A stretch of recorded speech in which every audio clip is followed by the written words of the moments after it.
What is up, everybody? We are back for another installment of Raptors Roundtable. First of all, what's up, guys? I missed you. It's good to see you guys. I've missed doing this. It's been a really long time. Yeah, Too it has long. been a while. I think we were talking about it beforehand, where it was pre-draft last time that we did one of these. So Yeah. it really has been too long, but we are back and we are excited to be back. And we got a couple of fun topics here to discuss.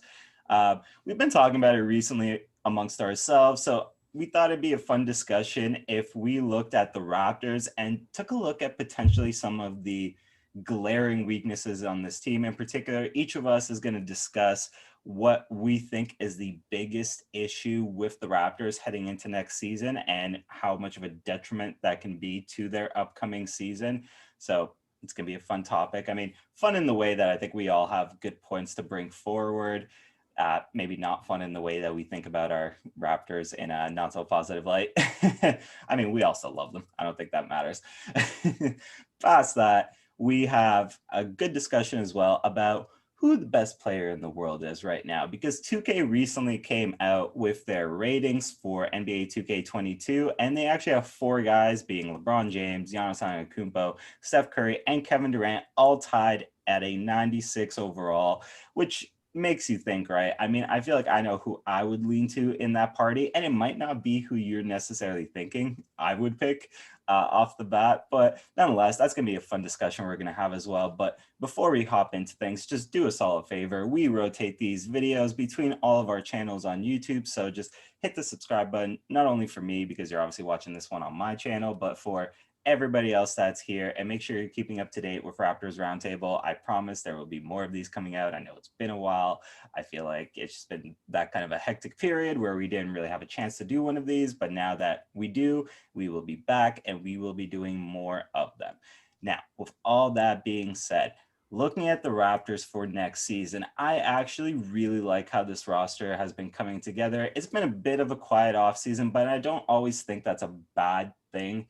And I think this roster has come together nicely for the Raptors, but it's not without its flaws. It's not without its weaknesses. And I mean, I personally look at this team and I see one major weakness that could potentially hold them back, but I'm going to save mine for later. And I'm going to hand things over to the Waraich report to give us his glaring weakness that could potentially keep the Raptors from being as good as some of us might think they could be next season.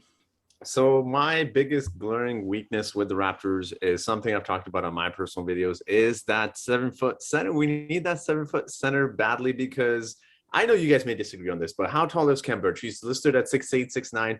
He's 228 pounds. Freddie Gillespie, who's been downright terrible in the summer league, he's 6'8", 6'9", 242 pounds.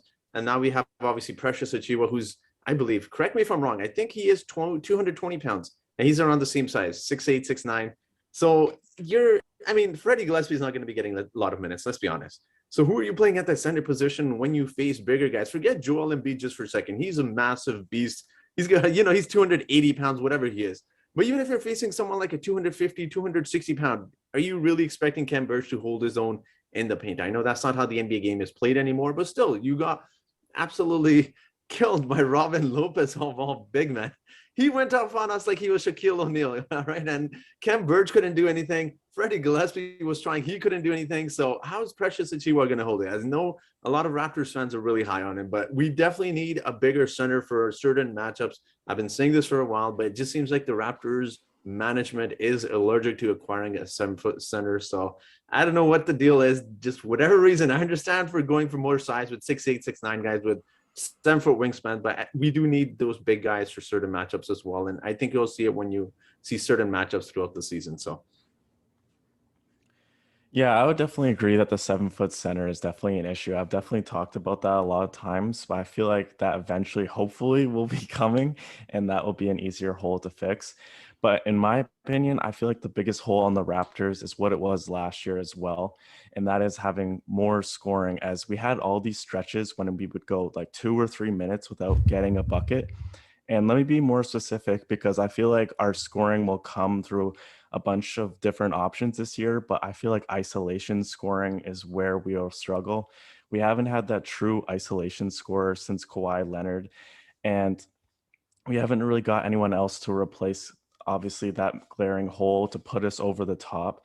I feel like for our defensive stuff, like I feel like we've acquired enough people that will be good enough collectively. I know like the center position, like in the paint, uh, we might struggle a little bit, but at the same time, even though we have smaller people, I feel like we have people that play above their height, decently good rebounders for their height, honestly. Like you've even seen like a Chua putting up decently good rebounding numbers. I know it's just a summer league and if that will translate or not, but I would still lean towards isolation scoring for that main piece to put us over the top and unlock our full potential. I think both of you bring up some really interesting points. As far as the center thing goes, I do think that gets a little bit more offset, like when you're playing just a generally bigger lineup, because at that point you can, kind of scheme around that where you're not going to leave a guy, hopefully like Kem Birch, on an island, with a guy like Joel Embiid to just roast his ass for 48 minutes. I do think you can scheme around that, but I can definitely see where you're coming from on that in terms of, it's not something that was really completely addressed. Again, similar to what Clutch said, I don't think Kem Birch is the final solution at the center spot. I think he's a serviceable stopgap until they find a permanent solution there. Yeah. And as that, I think I'm willing to kind of like take it. As far as isolation scoring, I don't disagree. I think that's going to be an issue to an extent as well. In that situation, I think the Raptors are really kind of banking on internal development, potentially maybe filling the need scoring wise, because I want to say with, the defensive vision that, I want to say Masai and Co have for this team in mind, they do expect to get a lot of their buckets, hopefully a little bit easier, in transition, Mhm. picking up the pace and just getting some good, easy looks. So they're not maybe necessarily focusing as much on that. And I'd like to think that at this point, they are banking on internal development of maybe guys like Pascal Siakam, Gary Trent Jr., OG Anunoby, and Fred VanVleet, that one of those guys is going to step up and potentially, be a guy that can get his buckets when everything breaks down, when, things are thrown to the wayside. Basically, when all things crumble down, they're hoping that one of these guys steps up and can be a scorer, somebody that can get them some offense when it's hard to find. For me personally, speaking of getting offense, what I find as the biggest issue moving into next season, and I'll put a shout out to, I forget who it was in the comment section of my last video, but somebody in the comment section pointed this out as well. And it was something I was kind of thinking as around the same time, because obviously I did the whole video of like previewing the upcoming season. Playmaking could potentially be an issue for next season. Now, I know there's a couple of decent playmakers on this team, but overall as a team, I don't really think that's their strong suit by any means. At the moment, okay, leading things off with the starting lineup, who's your best playmaker in the starting lineup? Fred VanVleet, right? Full shout out to Freddie. He is a very good player, but I don't know if I necessarily want him in a role where he's the primary initiator for the offense. I'd much rather see him in a role where he's kind of the secondary playmaker. So maybe he takes a jump in that regard this season. Maybe he gets better, but it's not really at the moment a role that I'm super comfortable seeing him in. And, hopefully they will get Pascal back, fairly early on. Obviously, he's going to miss some time with the injury, but he's definitely a good playmaker that will help complement it. But I just look up and down that starting lineup and I just don't see a lot of playmaking in there. It makes me potentially concerned about that department. And I understand that if you have a good system in place, that playmaking can come as a collective as opposed to one guy just setting everybody up. But I still do find it a little uncomfortable that the best playmaker in that starting lineup isn't necessarily somebody that I would look at and want to see in that primary playmaking role. And obviously there's a couple of guys coming off the bench as well that can play make, guys like Scotty Barnes, obviously our top pick this year, and a guy like Malachi. But as far as Malachi goes, he's definitely more of a, I think, score first guard. I don't really see him as a great passer by any means. I'm not saying he's bad. I just don't think that's really, I don't think he has the same vision that other guys do in that regard. Maybe I'm wrong. Hopefully I'm wrong. But it's just something that I look up and down the lineup and I just really don't see a lot of guys that are actively going to be looking to get shots for their teammates, and it concerns me. It really does. So here's the thing. I'm going to point this out for both of you guys. First, I'll start with Clutch. Clutch, here's the thing. You said we don't have enough ISO scores, but wasn't Gary Trent that player yesterday? And as you touched upon, JJ, you touched upon this too. Obviously, the Raptors are hoping for more internal development, obviously expecting guys like OG Anunoby, Gary Trent Jr. to improve, Malachi Flynn, Fred VanVleet to improve. But I think they can be really good scorers. I really do. And I, especially Gary Trent Jr., I can definitely see him being a really good ISO scorer. You also got Malachi Flynn. Obviously, he's displayed that a little bit in terms of, you know, having this offense in the summer league. And we'll see how much he does. It translates to the NBA. I still think he's a really good scorer. And I honestly feel like our scoring wise, I know not isolation scoring, but generally speaking of how our team is set up this season, I feel like we're better at scoring because last year it was mostly Pascal Siakam, right? And then there was Fred VanVleet and Kyle Lowry expected to do a little bit of scoring as well, but they were injured. And then obviously we had those COVID protocols and everything, the whole mess there. But now we have Gary Trent Jr., who's an ISO scorer. OG Anunoby can only get better.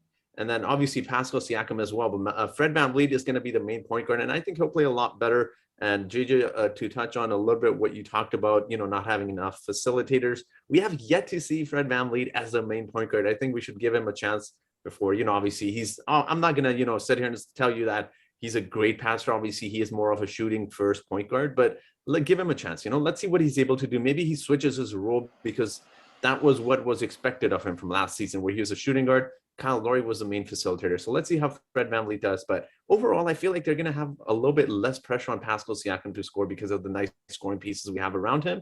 And our bench as well. Chris Boucher, I expect big things from him. And I know you guys, I know Raptors fans hate him, but Goran Dragic as well. He's a facilitator and he can score as well. So we'll get some nice scoring in our starting lineup and our bench as well. And Goran doesn't even want to be here, bro. You know what? He made those comments, but I'm sure he's going to play regardless. You know, if unless the Raptors trade him October 1st, you know, we've heard those rumors a little bit, but we'll wait and see. And Scotty Barnes can facilitate. You know, if there's issue with Malachi Flynn not being able to pass as much. So I think we're decent. We got to give this roster a little bit of a chance. Yeah, I definitely agree that there could be a decent amount of internal improvement on like all these areas, you know, either through like the center position or the playmaking position or the ISO scoring position. You know, VanVleet, when he signed that deal, he said like he never got a chance to be the primary player that he was in college or whatever. So now like this is like the first kind of official chance. He's always been like the shooting guard next to Kyle Lowry. Before that, he was like the leader of the bench mob.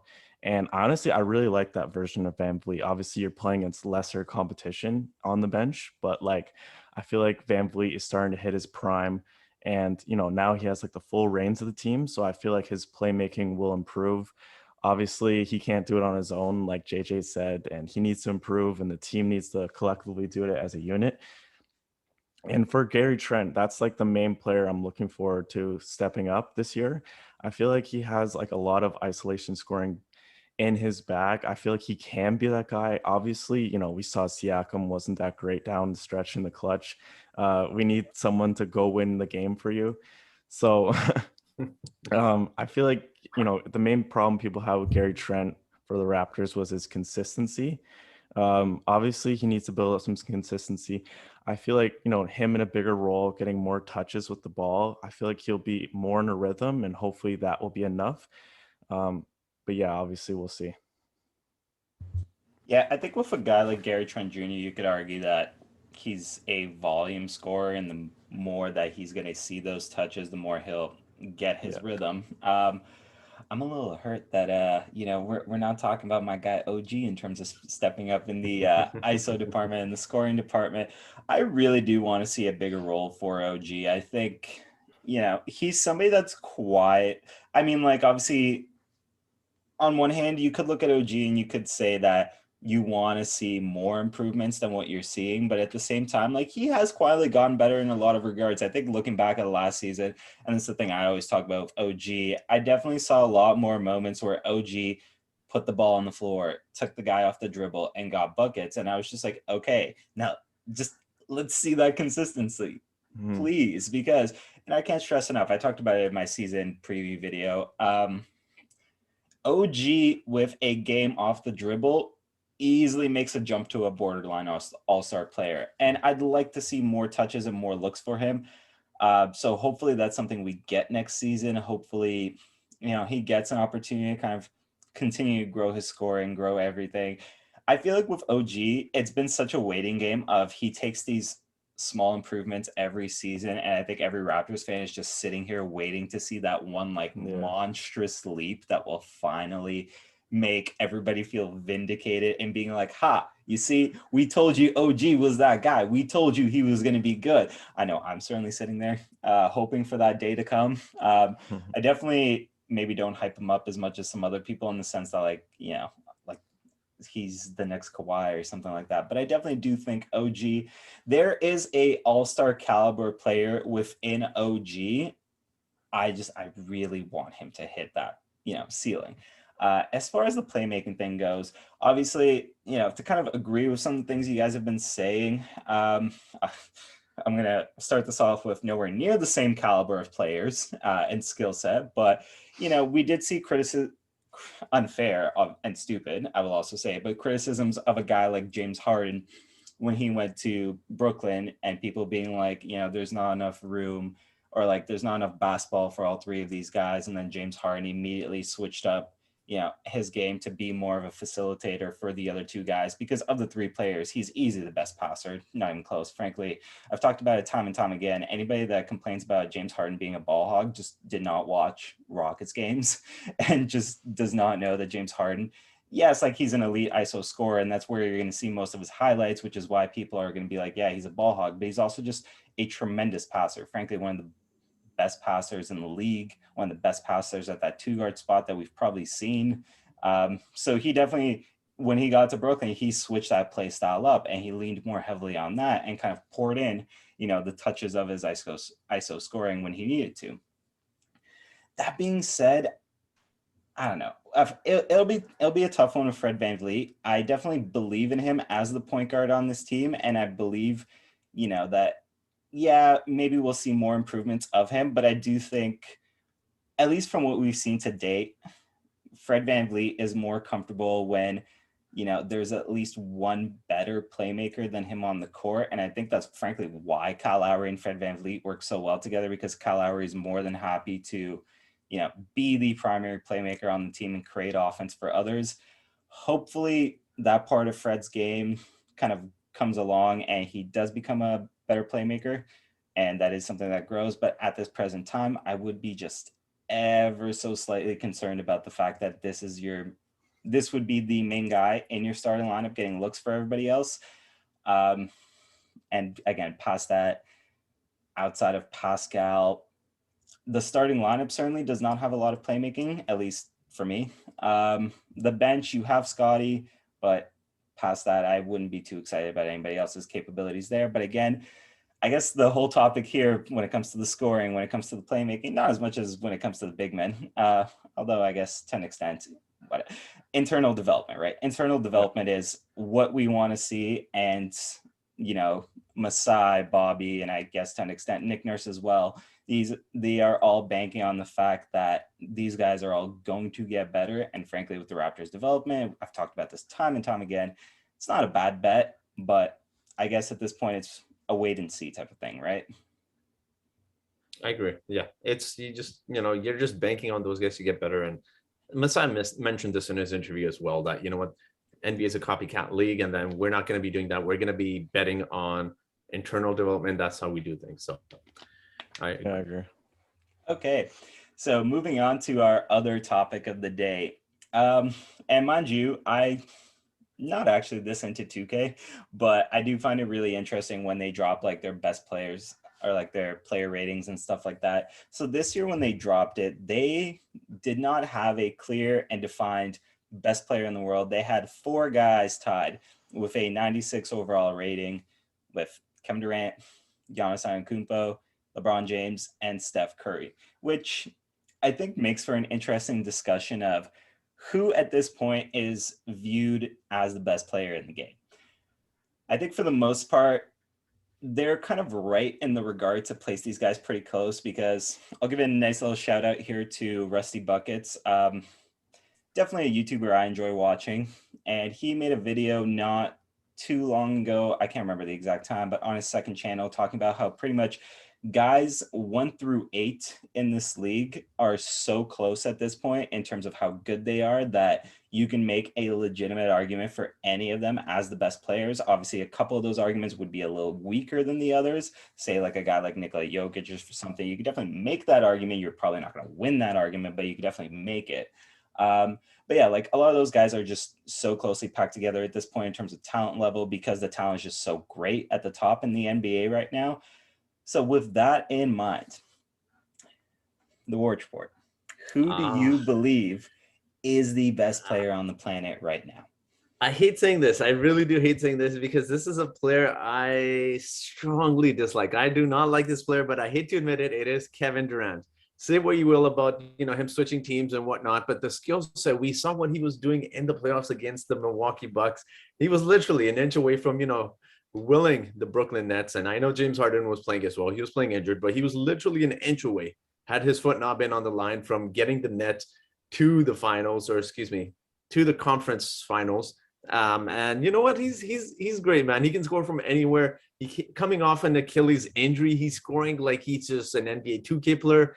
He's hitting shots from all over the floor, man. You're honestly not going to appreciate Kevin Durant. It's going to be one of those players like LeBron James. You're not going to appreciate him until they've left the league. And as one of the biggest haters of Kevin Durant, it pains me to say this, he's easily the best player in the league. He's able to score in multiple ways. He's able to pass. He's able to rebound. He does a lot of things. So I think that's without a doubt, Kevin Durant is the best player. Yeah, I think it's honestly a very interesting discussion because I feel like you can make an argument for all four of these players. Giannis is just coming off a championship, finals MVP, getting like 35 points per game or whatever. Obviously amazing. LeBron is LeBron. You got to knock off the king to be the king. Steph Curry just won a scoring title. And then, Kevin Durant is like doing this all off an Achilles. So it is a very interesting debate. But I'm also going to double down and say Kevin Durant. I feel like, LeBron has because of the injuries and stuff like that, I feel like you have to kind of play injuries into effect. I feel like, that did slow him down this year. We'll see how he responds. He seems obviously pretty agitated with the Wash King stuff. And I would just put Kevin Durant's, I would put him above Curry and Giannis just because I know he obviously didn't beat the Bucks, but obviously the team was injured. If he just got a little bit more help, then you could easily see him winning the championship this year, I feel. We'll see that in this coming season with a fully healthy team. I would say Curry is probably a close second, but I would go Kevin Durant.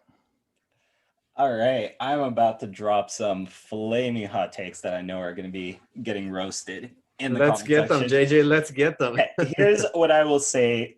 Full disclosure first, right off the bat. Going back to what I said when introducing this topic, I genuinely do think that, the guys 1 through 8 are so close together that I'm not going to necessarily fight you if you make a case for any of these guys. I think everybody has their claim to it.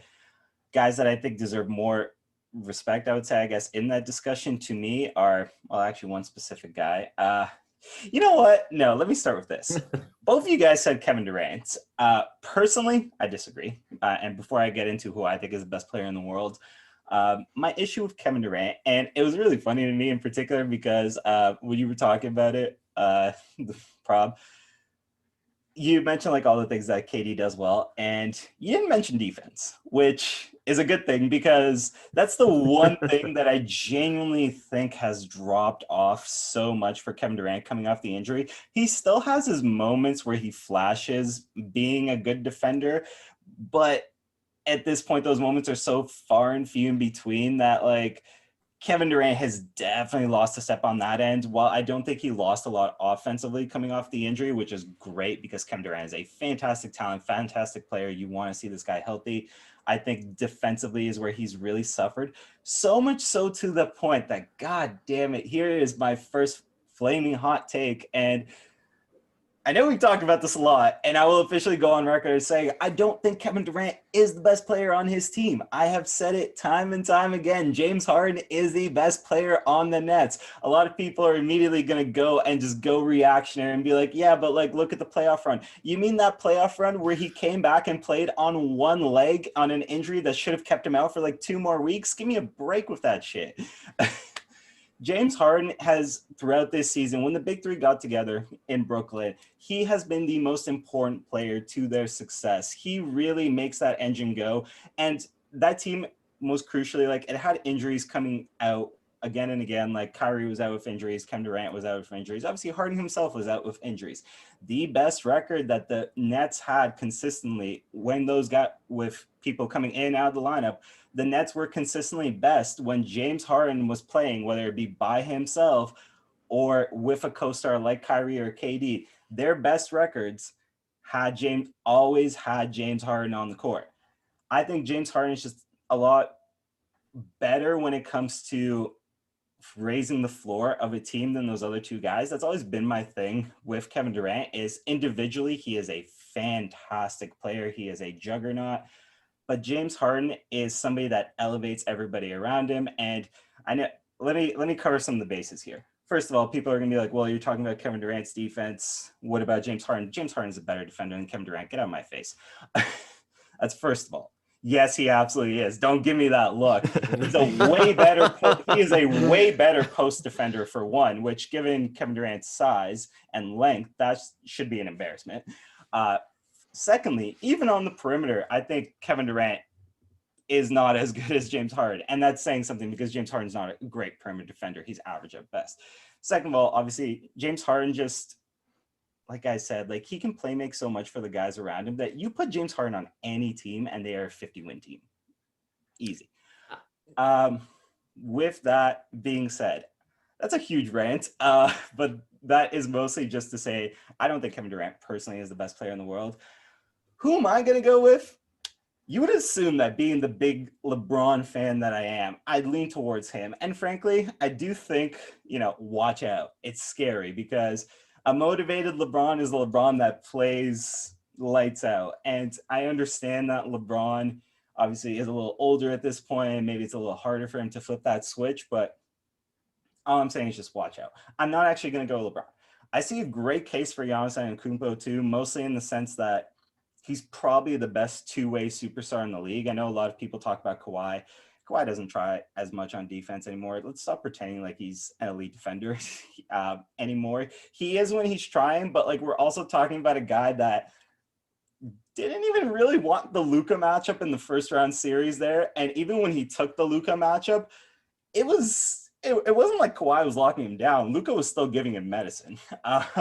Frankly, nobody could guard Luka in that series, which is so entertaining to watch. But I'm actually going to go Steph Curry. I think Steph Curry was insane to watch last season. And so many, okay, again, like, let me just cover the bases here. Well, JJ, Steph Curry didn't even make the playoffs. How is he the best player in the league? Well, first of all, if it wasn't for the play-in, he would have made the playoffs. Second of all, Steph Curry, look up and down the Warriors roster last season, how bad it was. Steph Curry was running around, getting triple teamed, and still just doing such ridiculous things on that court.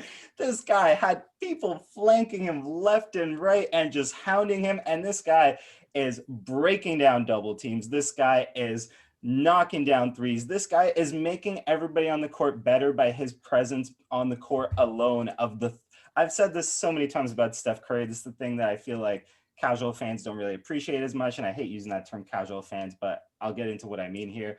Is they'll look at it and they will see, just a great 3-point shooter, whatever, just a great scorer. The threat of Steph Curry on the floor alone is insane.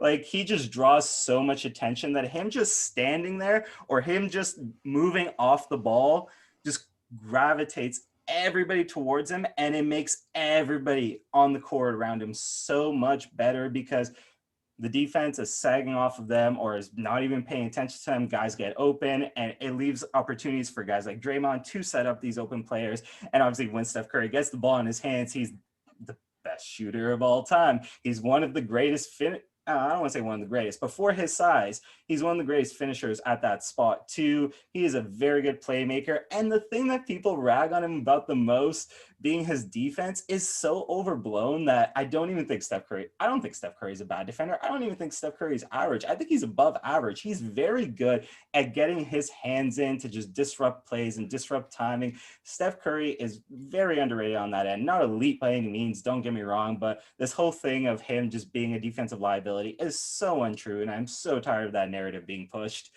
I personally think Steph Curry is the best player in the league, but after this whole big ass rant, let me just bring it back to the fact that I don't think there is a wrong answer in this discussion. If you ask me that question, I personally lean Steph. And I see you stroking your beard there, so let me get one more thing in here. And it's regarding Kevin Durant, because one thing that was brought up to me, it gets brought up all the time where it's like, yeah, but while I'm just remembering things, where it's like, yeah, Kevin Durant is just one of the greatest scorers of all time. Because I feel like this is a point you're probably going to make. It's like Kevin Durant's like one of the greatest scorers of all time. How can you, look at him, look at James Harden and think James Harden is better? I'm like, okay, so if Kevin Durant is like 2 or 3 in that debate, James Harden is like, if not top 5, just outside of it as well. Plus he does so many other things on the court way better than Kevin Durant does. So fight me. Anyways, I've been talking and ranting for a while. Go off. For far too long. First of all, I've been wanting to say, JJ, I'm going to use your own words and say, fight me on this, because I'm going to fight you on this. How can you talk about Kevin Durant's defense and not talk about Stephen Curry being decent on defense? His defense is awful. No, it's not. In the context defense is downright awful. You're going to go around. How is their defense? How would you say that their defense is awful when the Warriors had one of the best defenses in the league? For so many people that talk about, yes, Draymond Green is fantastic, but for so many people, Klay Thompson wasn't there last season. Come on, man. I'm talking about his last season. They had one of the best defenses in the league. And for so much talk of Steph Curry as a bad defender, he's not. He is consistently above average. There's certain matchups where you definitely want to target Steph in the pick and roll, but he's definitely going to hold his own more than he's going to get flamed defensively.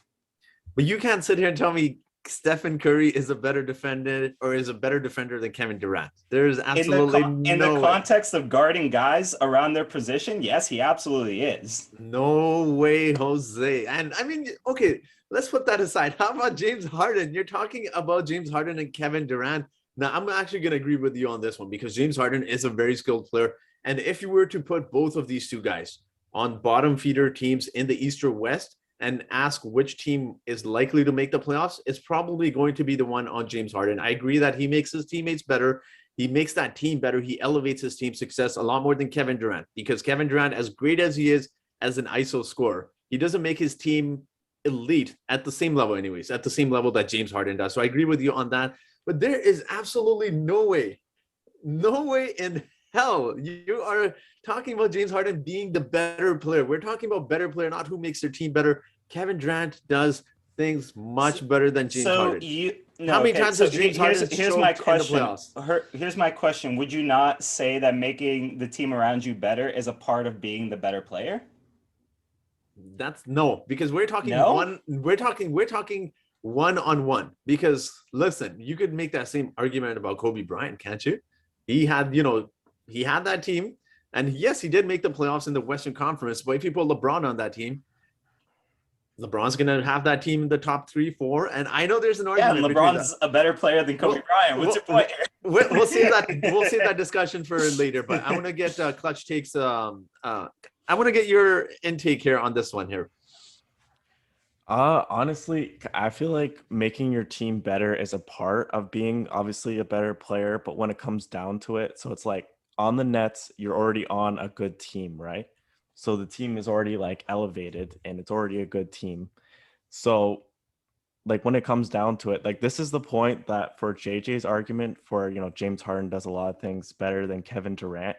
I can agree with that to an extent, but my counter argument when we talked about this before, I remember we talked about this in a past roundtable. I'm like, I want to see it in the playoffs. And then we got robbed of it because James Harden got hurt. So it's kind of annoying how that debate is kind of like still left in the air. But just like how we saw with Kevin Durant, like I want him taking that shot, even though his foot was on the line. like they win that series. It's like I If want Kevin him Durant taking. has a slightly smaller shoe size, they win that series. Yeah, so and I want him because I feel like if you have a good enough team, you're going to be in a position to win the game. So it comes down to who's going to win the game, and I want Kevin Durant to lead you to win that game over James Harden every time.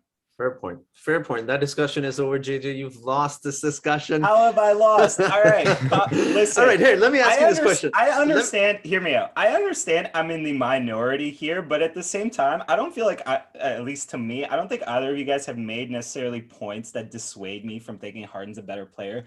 The one and only thing that, okay, maybe not the one and only thing, but the big thing I would say that you can definitely say Kevin Durant does better than James Harden on the court.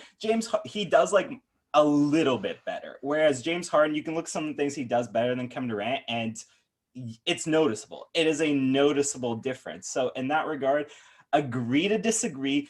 And for everybody watching, there's a comment section. I know I'm in the minority, but at least somebody here, back me up on this. I'm not talking crazy. I know James Harden is one of the most hated players in the NBA because people just don't like him, but I love James Harden. Yeah, I was gonna say I don't feel like we should be disrespecting him as much as, not us specifically, but just in general, people disrespect him like crazy, and I'm tired of it. I really am.